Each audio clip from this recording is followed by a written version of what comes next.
my thoughts and signs and symptoms of stress and what stress does to your mental health.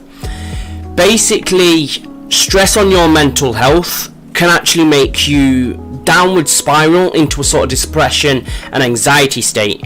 Stress is a mindset of basically overworked and overloading yourself.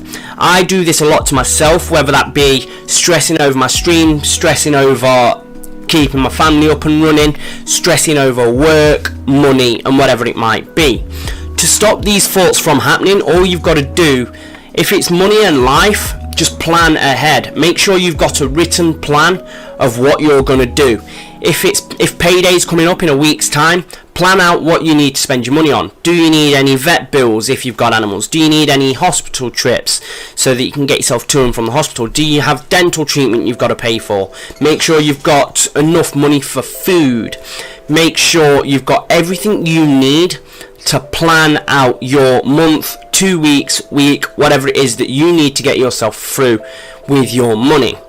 So that's stress one, your money, your family, and making sure that them are happy, especially males. Obviously this happens with females as well, but keeping yourself happy is one big thing, especially on males, especially myself, that you want. You have a big pressure on carrying your family, making sure your family is okay, making sure that your family have got everything that they need.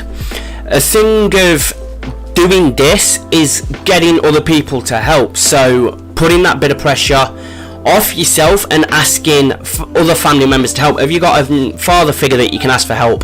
Uncle, brother, whatever it might be, your sister even. Yes, although she is, as what people say, not able to help the family as much, they aren't there to just stand back. Anybody in your family can help. Although everybody's always said, no, the male members of the family are the ones that need to push the family and help the family up, it doesn't actually work like that, especially in nowadays society. That's an old way of thinking. Anybody in your family can help pick your family up. So if I'm feeling down, I turn to my sister, I turn to my girlfriend, I turn to my mum. I don't really speak to my brother because he wouldn't really understand. He's a little bit younger, he's only actually just left school. And then my dad's currently not in the picture as much. So I only really have the women in my life to turn to, my girlfriend, my sister and my mum. They're the few people that I like to talk to and that I like to sort of take a bit of pressure off myself and get a bit of advice from. Anybody that you can get that advice from is a good person to turn to. Yes, as Hader asked in the second part of the question, I have felt this myself, and so have many other people that I know. Stress from the family and stress from money worries is a big thing that everybody's going to come to within their life, and they're the two biggest stresses that people face: money and family, and what other people think of them.